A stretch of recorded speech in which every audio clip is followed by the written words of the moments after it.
उत्तराखंड में रात में नहीं चलेंगे यात्री वाहन। मानसून सीजन और हादसों को देखते हुए फैसला, रात 9 से सुबह 4 बजे तक रोक। उत्तराखंड में आपदा की स्थिति में तैनात रहेंगे हेलीकॉप्टर। मानसून सीजन के दौरान राहत बचाव कार्य के लिए की जा रही व्यवस्था। अंतिम चरण में टेंडर प्रक्रिया। उत्तराखंड में अगले हफ्ते दस्तक देगा मानसून। कल से 30 जून तक भारी बारिश का येलो अलर्ट। यात्रा पर आने वाले श्रद्धालुओं को सतर्क रहने की सलाह। उत्तराखंड में बिजली की डिमांड बढ़ी। यूपीसीएल रोजाना 1 करोड़ यूनिट बिजली बाजार से खरीद रहा। 6.4 करोड़ यूनिट तक पहुंची मांग। बढ़ती आग की घटनाओं को देखते हुए फायर ब्रिगेड की बड़ी कार्रवाई। अस्पताल, रेस्टोरेंट, होटल में चलाया फायर ऑडिट कार्यक्रम। पहले धारदार हथियार से किया पत्नी का कत्ल, फिर शव के पास बैठकर एकटक देखता रहा हत्यारा पति। पुलिस ने किया गिरफ्तार। आप देख रहे हैं के न्यूज, खबरों का सारथी। नमस्कार, आप देख रहे हैं के न्यूज इंडिया। मैं हूं आपके साथ गरिमा वाजपेयी और खबर उत्तराखंड की शुरुआत करते हैं कुछ खास खबरों के साथ में। बड़ी खबर आपको हम बताते हैं रुड़की से, जहां पर रुड़की हाईवे पर कार में भयंकर आग लग गई। कार से कूदकर कार चालक ने अपनी जान बचाई है। टायर फटने से कार अनियंत्रित होकर पुल से टकराई। टकराने के बाद कार में लगी भयंकर आग। फायर ब्रिगेड की टीम ने आग पर काबू पाया। रुड़की सिविल लाइन थाना क्षेत्र का ये पूरा मामला हम आपको बता रहे हैं। बड़ी जानकारी आपको बता दें, जहां पर कार अनियंत्रित होकर पुल से टकराई।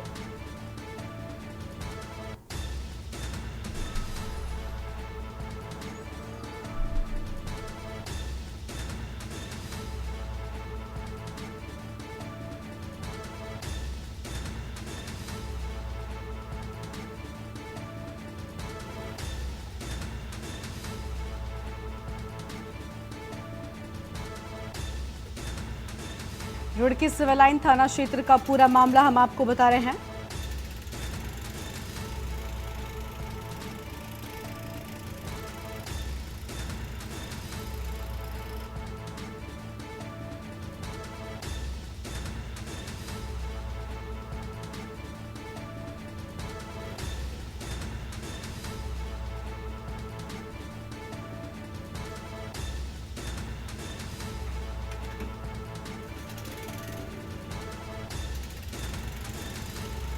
बड़ी खबर आपको हम बता दें, जहां पर टकराने के बाद कार में भयंकर आग लग गई।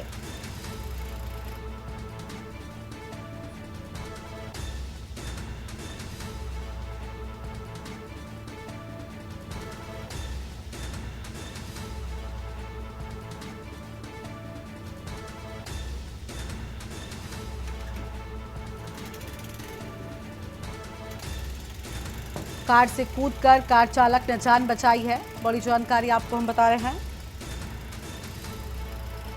टायर फटने से कार अनियंत्रित होकर पुल से टकराई। कार चालक ने कूदकर अपनी जान बचाई है।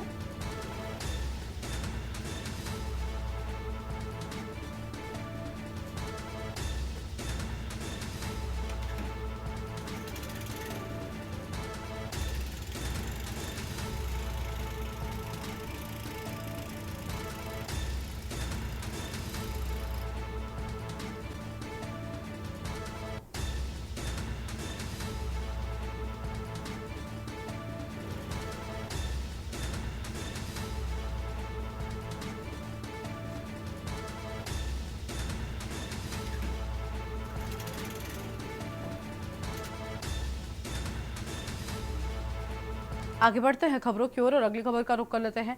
किच्छा में एक पति ने अपनी पत्नी की हत्या कर दी। मृतका के 2 बच्चे भी हैं। मामला किच्छा के कोतवाली क्षेत्र के मंड फार्म का है, जहां पति ने कहासुनी में अपनी पत्नी का गला रेत कर हत्या कर दी।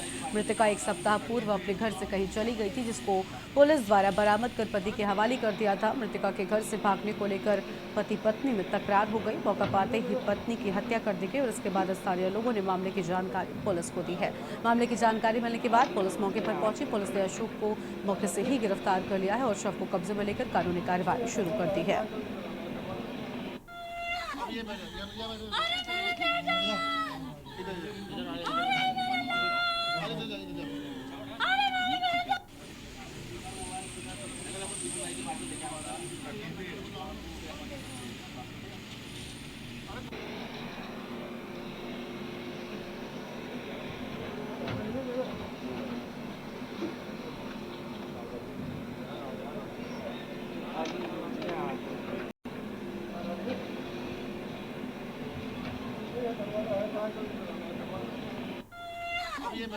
ये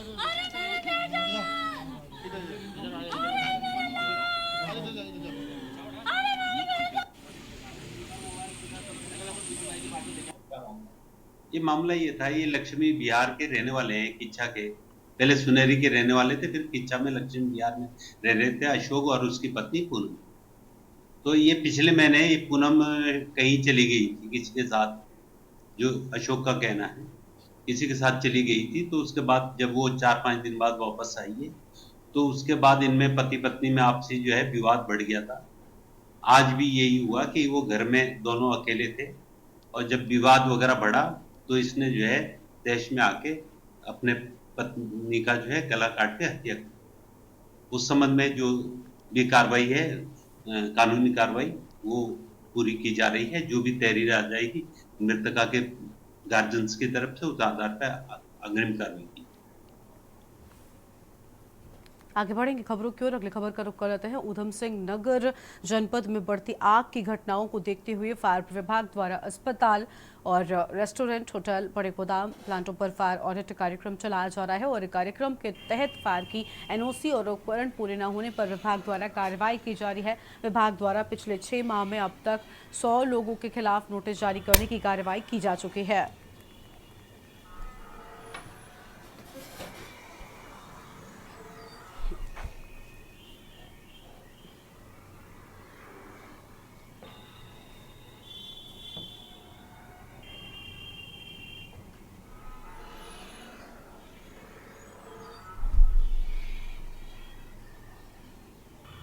इंस्पेक्शन चल रहा है, देखो हम हर तरह के ऑक्यूपेंसी का ऑडिट कर रहे हैं। फायर ऑडिट के दौरान हम ये चेक कर रहे हैं कि उनके पास फायर है कि नहीं है। दूसरा, उनके पास फायर फाइटिंग इक्विपमेंट्स उनकी फैसिलिटी पे लगे हुए हैं कि नहीं। जिनके यहाँ मिलते हैं उनको ठीक है, उनको हम सेंसिटाइज कर रहे हैं। जिनके यहाँ पे नहीं है उनको हम नोटिस दे रहे हैं। 1 जनवरी 2024 से लेकर अभी तक तकरीबन हमने 100 के ऊपर नोटिस दे दिए। और अभी तक बहुत सारी ऐसी थी, क्योंकि जो हमारा ऑडिट का जो शेड्यूल है वो हम रैंडम इंस्पेक्शन करते हैं, जिसमें सारी चीज़ें कवर होती हैं, कि जिसमें हॉस्पिटल्स भी हैं, इंडस्ट्रीज़ भी हैं, गोडाउंस भी हैं, कबाड़ के गोदाम भी हैं। तो अभी तक उनका कोई जवाब नहीं आ रहा था और हमने पिछले हफ्ते ही सेकंड रिमाइंडर भेजा है। और अगर उसके बाद भी हमारे पास कोई जवाब नहीं आता या ये भी कंफर्म नहीं होता है कि उनके पर्टिकुलर लोकेशन पे अगर कोई फायर की व्यवस्था नहीं करेंगे वो, तो फिर हम नेक्स्ट जो तीसरा रिमाइंडर भेजेंगे उसमें हम सीधे एसडीएम साहब को कॉपी करेंगे और प्रशासन को भी हम अपने साथ लेके आएंगे कि वो एक्शन।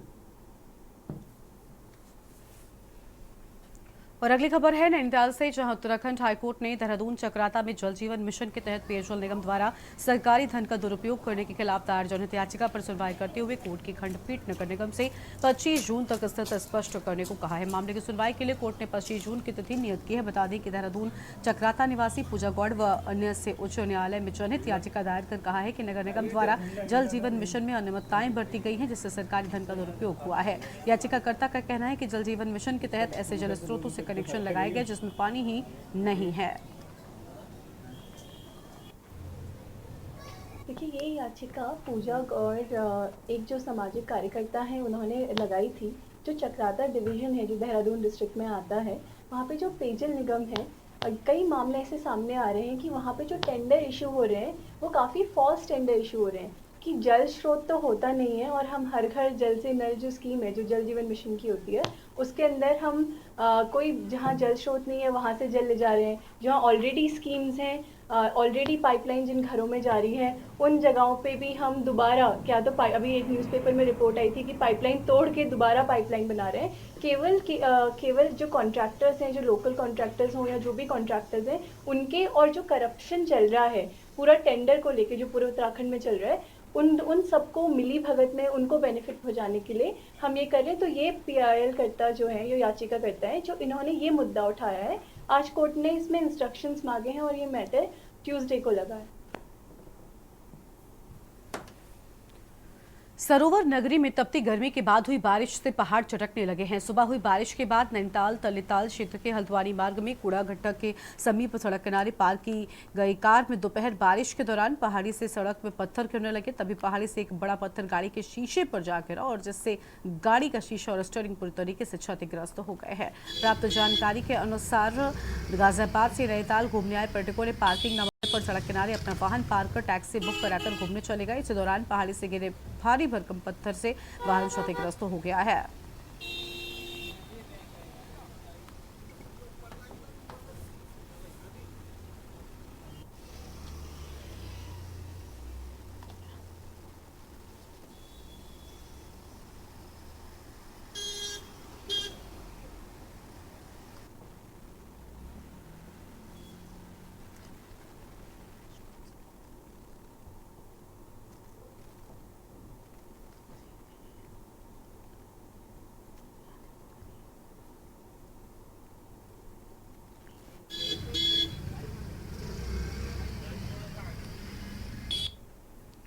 लक्सर तहसील से पिछले 11 दिनों से लेखपाल कानूनगो संघ का धरना लगातार जारी है और लेखपाल के साथ मारपीट किए जाने के मामले में आरोपियों की गिरफ्तारी की मांग को लेकर लेखपाल कार्य बहिष्कार पर हैं, जिससे तहसील में अपने काम के लिए पहुंचने वाली जनता को परेशानी उठानी पड़ रही है। 11 जून को लेखपाल अंजू काम्बोज प्रतापपुर गांव में खनन की एक शिकायत पर जांच करने पहुंचे थे। आरोप है कि इस दौरान प्रतापपुर के ग्राम प्रधान ने अपने समर्थकों के साथ लेखपाल के साथ मारपीट की। लक्सर कोतवाली में इसको लेकर मुकदमा दर्ज कराया गया है, लेकिन आरोपियों की गिरफ्तारी नहीं की गई है, जिसके बाद लक्सर तहसील के लेखपाल कार्य बहिष्कार पर चले गए हैं और तहसील में धरना शुरू कर दिया है। लेखपालों के धरने को कानूनगो संघ और अन्य संगठनों का समर्थन भी मिल गया है। चर्चा की जाएगी यदि ऐसी कोई आशंका है तो। और हमने अमीन संघ के लिए और मिनिस्ट्रियल कर्मचारी संघ के लिए जिला मिनिस्ट्रियल कर्मचारी संघ के लिए लेटर प्रेषित किया है और हम आशा करते हैं कि शीघ्र ही उनका समर्थन हमें प्राप्त होगा। आगे हम आंदोलन को और व्यापक करने की कोशिश करेंगे, क्योंकि ये हमारे कर्मचारियों की, हमारे लेखपालों की इज्जत का प्रश्न है। क्षेत्र में कार्य करने को लेकर उनकी इज्जत होनी बहुत ज़रूरी है। देखिए, 11 तारीख की घटना थी और आज 22 तारीख हो गई है। 11 दिन इस घटना को हो गए हैं और 11 दिन से निरंतर ये आंदोलन चल रहा है, लेकिन न जाने क्या मजबूरी पुलिस प्रशासन की है कि अभी तक जो है दोषियों की गिरफ्तारी नहीं हो पाई। हमें कोई शौक़ नहीं है कि हम जो है गरीब जनता को परेशान करें, उनके कार्यों को बाधित करें, लेकिन आत्मसम्मान की हमारी लड़ाई है। अगर हम क्षेत्र में जाकर के हमारे साथी पिटते रहेंगे, हम लोग पिटते रहेंगे, हम लोग असुरक्षित महसूस करेंगे, तो किस प्रकार से इस माहौल में हम काम कर पाएंगे। रामनगर विकासखंड के अंतर्गत ग्राम चोरपानी स्थित रावत कॉलोनी के ग्रामीणों ने गांव की सड़क को 3 तरफ से बंद कर धरना देना शुरू कर दिया है। ग्रामीणों की मांग थी कि उनका गांव में ईंटों के कई स्टॉक बनाए गए हैं और तथा इसके साथ ही गांव में एक व्यापारी के गोदाम में भारी वाहनों के आने से गांव की सड़क जहां एक ओर क्षतिग्रस्त हो गई है, तो वहीं शनिवार को एसडीएम राहुल शाह ने अपने कार्यालय में ग्रामीणों की बैठक बुलाई, जिसमें एआरटीओ संदीप वर्मा, तहसीलदार कुलदीप पांडे, कोतवाल अरुण कुमार सैनी भी मौजूद रहे हैं।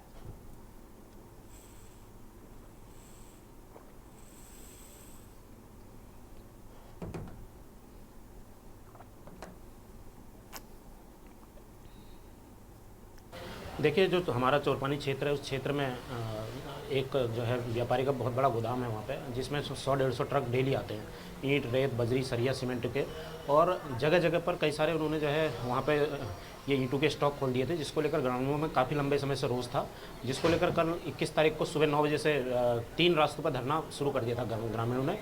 और रात यहाँ पर तहसीलदार साहब भी आए थे, कोतवाल साहब भी आए थे और सब लोगों ने कहा कि आज 11:30 बजे मीटिंग होगी हमारी यहाँ पे, जिसमें एसडीएम साहब, एआरटीओ साहब और तहसीलदार साहब और कोतवाली पुलिस के लोग थे और हम समस्त ग्रामीण वहाँ पे मौजूद थे। और उसमें तय किया गया कि प्रशासन ने तय किया गया कि हम अभी फ़िलहाल तो वहाँ पे कोई भी गाड़ी जो है चोरपानी के अंदर एंटर नहीं करने देंगे। इसमें बीच में शिकायत आई थी, ज्ञापन भी आया था चोरपानी के कॉलोनी वासियों के द्वारा कि यहाँ पे अवैध रूप से ईंट का स्टॉक किया जा रहा है। इसके अलावा भारी वाहनों के आने से वहाँ पे असुविधा उत्पन्न हो रही है। उसके संबंध में तहसीलदार से जांच करवाई गई। तहसीलदार रामनगर द्वारा अपनी जांच रिपोर्ट में धारा 133 सीआरपीसी पब्लिक न्यूसेंस में कार्रवाई करने की संस्तुति की गई है, जिसके क्रम में न्यायालय द्वारा सशर्त आदेश में पारित किए जा रहे हैं। दूसरे पक्ष को सुनवाई का अवसर दिया जाएगा। यदि उसके बाद कोई भी अगर अवैधता पाई जाती तो उसमें आगे की अग्रतर कार्रवाई की जाएगी।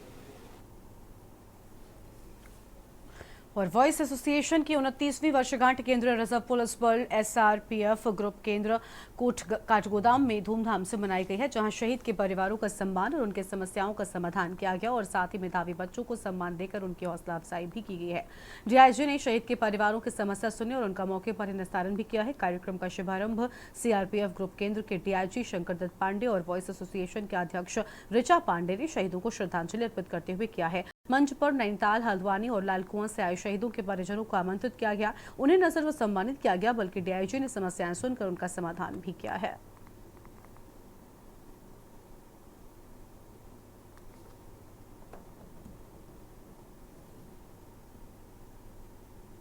ये आज जो हमने यहाँ पर ग्रुप सेंटर काठगोदाम सीआरपीएफ में एक सीआरपीएफ वाइव्स एसोसिएशन करके संस्था है, जो सीआरपीएफ में जो परिवार हैं उनके वेलफेयर के लिए ये काम करती है संस्था।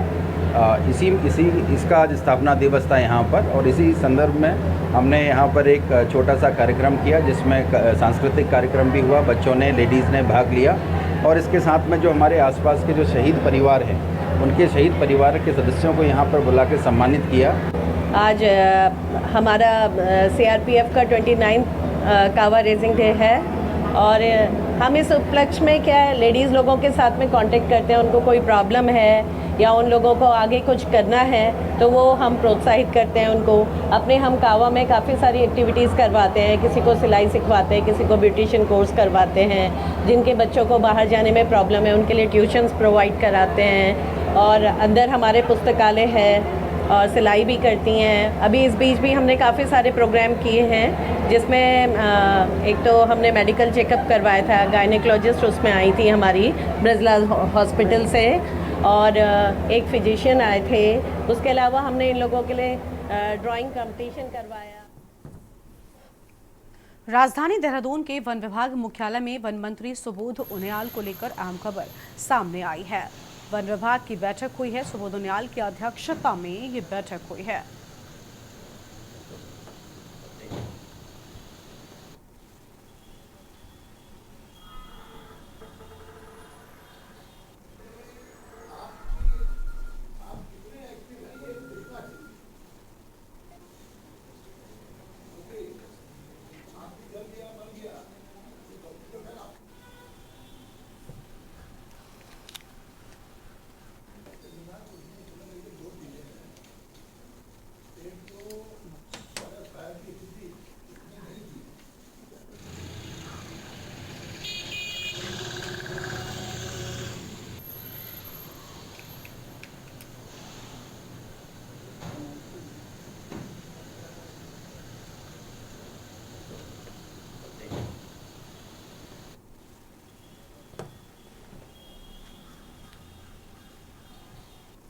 तो वन मंत्री सुबोध उनियाल की अध्यक्षता में हुई बैठक।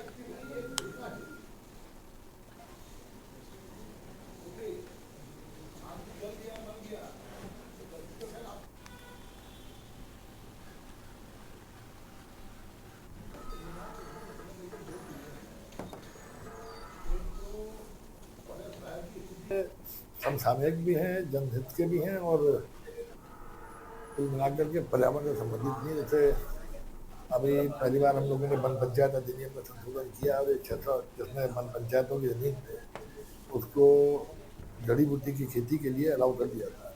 फिर उसी को लेकर के कि एक 628 करोड़ का प्रोजेक्ट भी और एक बायोडाइवर्सिटी बोर्ड हमारा है, उससे भी एक प्रोजेक्ट है जिन पे कार्रवाई की जानी है। तो देखिए बहुत सारे मुद्दे थे, वन पंचायतों से संबंधित मुद्दे थे। वन पंचायत में जड़ी बूटी और हर्बल मिशन की जो योजना प्रारंभ हो रही है उसके बारे में था। साथ ही जो सलाहकार हैं वन मंत्री जी के, माननीय वन मंत्री जी के, उनका एक प्रस्तुतिकरण था कि कैसे हमारे वनों में जो फल पत्ती इत्यादि जो पैदा हो रही है उससे कैसे लोग आजीविका प्राप्त कर सकते हैं।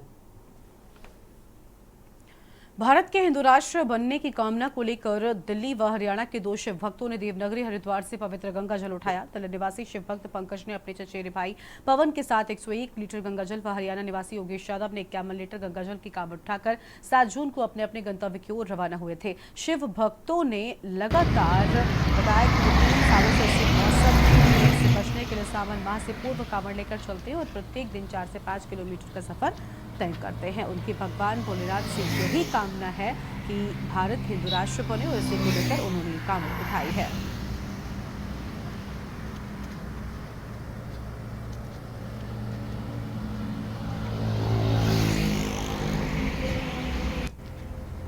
मेरा नाम पंकज भोला, ये मेरी मामा का लड़का, इसका नाम पवन भोला। हमने 7 जून की शाम को 6 बजे हर की पौड़ी से पवित्र गंगा जल 101 लीटर उठाया था और हम डेली के 4 किलोमीटर चलते हैं। हमें ये जल प्रहलादपुर बांगड़ दिल्ली 1142 जो हरिद्वार से लेके और हमारे गांव तक का रास्ता 235 किलोमीटर है, जो हम इस जल को अपने कंधों पे, इस पवित्र गंगा जल को अपने कंधों पे लेके अपने प्रहलादपुर गांव के विशाल प्राचीन शिव मंदिर के शिवलिंग पे पवित्र हाथों से इसका जल अभिषेक करेंगे और हमारी मांग है अपने देश को हिंदू राष्ट्र बनाना। मेरा नाम है योगेश बोला, मैं हूँ हरियाणा से, महेंद्रगढ़ से। मैंने 7 जून को शाम 6 बजे हर की पौड़ी से 51 लीटर पवित्र गंगा जल उठाया है। मैं अपने गांव बवाड़िया महेंद्रगढ़ हरियाणा में इस पवित्र गंगा जल को वहां तक लेके जाऊंगा, अपने कंधों तक। मेरी यही मांग है, हिंदू राष्ट्र बने। मोदी जी को बस यही कहना चाहेंगे, हम हमारे हिंदू राष्ट्र की स्थापना हो, बस यही। खबर है देहरादून से, जहां रायपुर के ढुबाल चौक में सरेआम एक व्यक्ति की गोली मारकर हत्या करने के मामले के बाद शहर में भय का माहौल है। यहां तक कि कई लोग इस मामले को लेकर राजनीतिक रोटियां भी सेकने का काम कर रहे हैं। एसपी सिटी प्रमोद कुमार के अनुसार देहरादून के निवासियों को इस प्रकार की घटना से बिल्कुल भी घबराने की जरूरत नहीं है। अपराधों की रोकथाम के लिए दून पुलिस हमेशा ही मुस्तैदी के साथ काम करती है।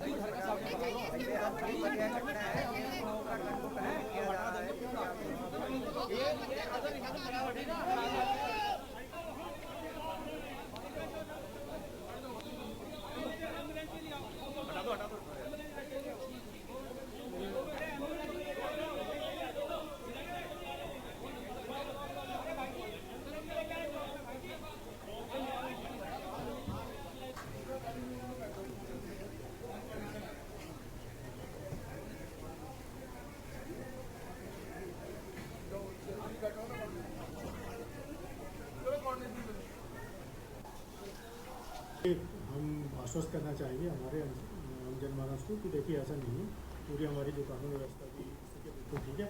और इससे आप भी अवगत हैं कि पिछले 4-5 महीनों आपने देखा होगा कि जो भी देहरादून में जो भी वारदात हुई हो, चाहे वो चोरी को हो, चाहे लूट की हो, चाहे मर्डर की हो, पुलिस ने मुझे लगता नहीं कि 24 से या 48 घंटे से ज़्यादा लिए होंगे। हर एक वारदात को खुलासा किया गया है और साथ ही साथ बहुत सारे अपराधी जो कि दुर्दांत वारदातों में शामिल थे, उनको उनके अंजाम तक भी उसमें पहुँचाया गया है।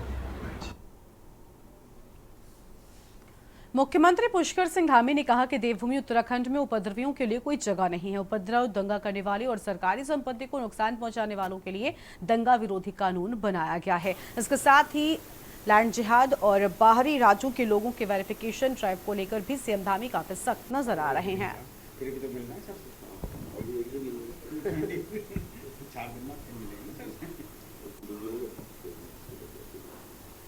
आपने सही कहा, माननीय मुख्यमंत्री जी का स्पष्ट निर्देश है कि बहुत सारे जो लोग बाहरी राज्यों से आपराधिक तत्व अपने प्रदेश में आ जाते हैं और खास करके ये भी देखा गया कि बहुत सारे ज़मीन के धंधों में आ जाते हैं, तो उस तरह के जो भी तत्व हैं उनके खिलाफ जो सत्यापन की कार्रवाई है उसको बहुत ही सघनता से की जाए, ये माननीय मुख्यमंत्री जी का निर्देश है। और हम लोग सत्यापन लगातार करते रहे हैं, पिछले सालों में भी कर रहे हैं। पिछले मेरे को ख्याल है कि पिछले साल हमने 3-3.5 लाख के आसपास सत्यापन किए थे और इसके अभी इस साल भी अगर देखें तो 1.25 लाख के आसपास हमने लोगों का वेरिफिकेशन कर लिया है, जिसमें बहुत सारे लोगों के खिलाफ जो पुलिस एक्ट में चालान और इसे जो भी वैधानिक कार्रवाई होती है वो भी की गई है। और आगे बढ़ते हैं खबरों की ओर। 4 धाम यात्रा के लिए बड़ी संख्या में श्रद्धालु इस वक्त उत्तराखंड का रुख कर रहे हैं। हालांकि अभी भी ऐसा देखने को मिल रहा है कि कई यात्री बिना रजिस्ट्रेशन के ही यात्रा में पहुंच रहे हैं। आईजी गढ़वाल के एस रगनाल के अनुसार इस तरह यात्रा में आना पूरी तरह से गैर कानूनी है। रजिस्ट्रेशन की प्रक्रिया ऑनलाइन व ऑफलाइन दोनों ही माध्यम से उपलब्ध है। वहीं इसके बाद भी यदि कोई यात्री बिना रजिस्ट्रेशन के यात्रा में पहुंचता है तो उस पर पुलिस विभाग अपने स्तर पर कार्रवाई कर रहा है। किस तरह से जाम लग रहा है।